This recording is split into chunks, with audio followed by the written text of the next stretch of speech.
السلام علیکم۔ سورہ کہف میں آیت نمبر 83 سے 101 تک ذوالقرنین کا واقعہ موجود ہے۔ یہودیوں نے مشرکین سے جو 3 سوالوں کا کہا تھا کہ نبی کریم صلی اللہ علیہ وسلم سے پوچھیں، ان میں ذوالقرنین کا واقعہ بھی پوچھا گیا تھا کہ وہ کون سا شخص ہے جو دنیا کے 3 کونوں تک گیا۔ اب سوال یہ ہے کہ ذوالقرنین کا آخر یہودیوں نے کیوں پوچھا؟ ان سے ذوالقرنین کا کیا تعلق ہے؟ اصل میں عراق کے بادشاہ بخت نصر نے جب اسرائیل کی جنوبی مملکت پر حملہ کیا تھا تو وہ یروشلم کو مکمل تباہ کر کے 6 لاکھ یہودیوں کو ساتھ عراق قیدی بنا کر لے گیا تھا، جبکہ 6 لاکھ یہودیوں کو قتل کر گیا تھا۔ اللہ نے ان پر کرم کیا اور ذوالقرنین جو کہ ایران کا بادشاہ تھا، اس نے عراق پر حملہ کر کے وہاں موجود یہودی قیدیوں کو رہا کیا اور یروشلم آباد کر کے ان کا محسن بن گیا، کیونکہ ان کی وجہ سے یہود کو آزادی ملی تھی۔ ہیکل کو دوبارہ تعمیر بھی انہوں نے اسی آزادی کے بعد کیا تھا۔ ذوالقرنین کے لفظی معنی 2 سینگوں والے ہیں۔ کہا جاتا ہے کہ یہ نام شاید اس لیے پڑا یا تو ان کے سر پر 2 سینگ تھے یا پھر اس لیے کہ اس نے مشرق و مغرب دنیا کے دونوں کناروں پر پہنچ کر سورج کی شعاؤں کا مشاہدہ کیا تھا۔ بعض کہتے ہیں کہ ان کے سر پر بالوں کی 2 لٹھیں تھیں، لیکن اصل میں ذوالقرنین ایران کا بادشاہ تھا۔ ایران اس وقت 2 ملکوں پر مشتمل تھا اور ذوالقرنین نے ان دونوں کو ملا کر ایک سلطنت ایران بنائی تھی، جس کی وجہ سے اس نے اپنے تاج میں 2 سینگ لگا لیے تھے۔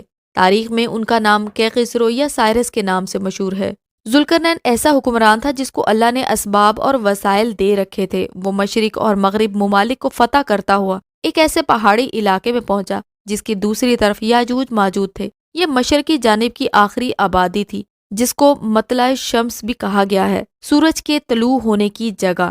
وہاں انہوں نے ایک ایسی قوم دیکھی جو مکانوں میں رہنے کے بجائے میدانوں اور صحراؤں میں رہتے تھے، جو گھروں کے نام پر صرف دیواریں بناتے تھے، جن کو گھر کی چھت بنانے کی اویئرنس نہیں تھی۔ وہ قوم لباس سے بھی آزاد تھی، مطلب ان کے اور سورج کے درمیان میں پردہ نہیں تھا۔ یہ قوم ایسی تھی کہ جس کی زبان کسی کو سمجھ نہیں آتی تھی۔ یہ قوم 2 پہاڑوں کے درمیان والی جگہ جس کو ویلی کہتے ہیں وہاں رہتی تھی، اور دوسری طرف کی آبادی میں سے وحشی قسم کے لوگ آ کر ان لوگوں کو تنگ کرتے، قتل و غارت گری کرتے اور ادھم مچاتے۔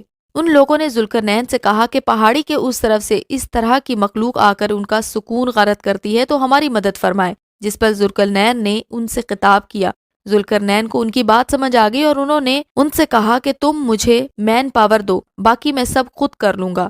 اس کے بعد انہوں نے دونوں پہاڑوں کے سروں کے درمیان جو جگہ تھی اسے لوہے کی چھوٹی چھوٹی چادروں سے پر کر دیا، پھر لوہے کی چادروں کو خوب گرم کر کے ان پر پگھلا ہوا تانبا یا سیسا ڈال دیا، جس سے وہ اتنا زیادہ مضبوط ہو گیا کہ اسے توڑنا یا پھر کراس کر کے آبادی کی طرف آنا اس قوم کے لیے ناممکن ہو گیا تھا۔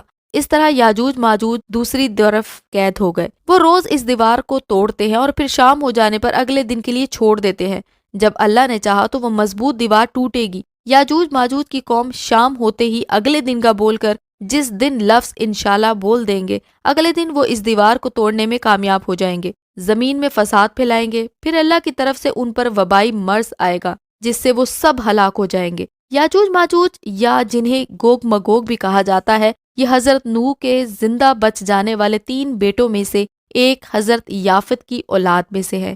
یہودی آپ صلی اللہ علیہ وسلم کے نبی ہونے کی تصدیق کرنا چاہتے تھے، اسی لیے یہودیوں نے مشرکین کے ذریعے سے اپنے محسن ذوالقرنین کا پوچھوایا۔ اگر آپ صلی اللہ علیہ وسلم ان کے محسن ذوالقرنین کے بارے میں جانتے ہیں تو اس کا مطلب یہ ہے کہ یہ واقعی نبی ہیں۔ یہودیوں کے مشرکین کے ذریعے پوچھے جانے والے سوالوں کا جواب سورہ کہف میں وحی کے ذریعے سے اللہ تعالیٰ نے دیا۔ امید ہے اس مختصر سی ویڈیو کے ذریعے سے جتنی معلومات کی ضرورت ہونی چاہیے آپ کو مل گئی ہوگی۔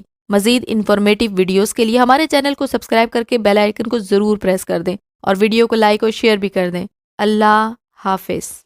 اب وہ دیوار وہاں موجود نہیں ہے، وہ ختم ہو چکی ہے امتداد زمانہ سے، اب اس کے کوئی آثار باقی نہیں رہے، بس آثار معلوم ہو جاتے ہیں۔ ماجوج جب آئیں گے تو آتا ہے احادیث کے اندر کہ پورے دریا، پورے سمندر پی جائیں گے، ہر چیز کھا جائیں گے، اور یہ معلوم ہوتا ہے کہ یہ چینیوں کے ہاں تو خاص طور پر سانپ بچھو جو شے ہو، کتا بلی، ہر شے چٹ کر جاتے ہیں۔ ایک وقت میں ان کا بند کھلے گا، اور چونکہ پھر یہ جو ہے تمام چاروں طرف ان کے پہاڑ ہیں، ہر پہاڑ کی اونچائی پر سے من کل حدب ینسلون نیچے اترتے ہوئے نظر آئیں گے۔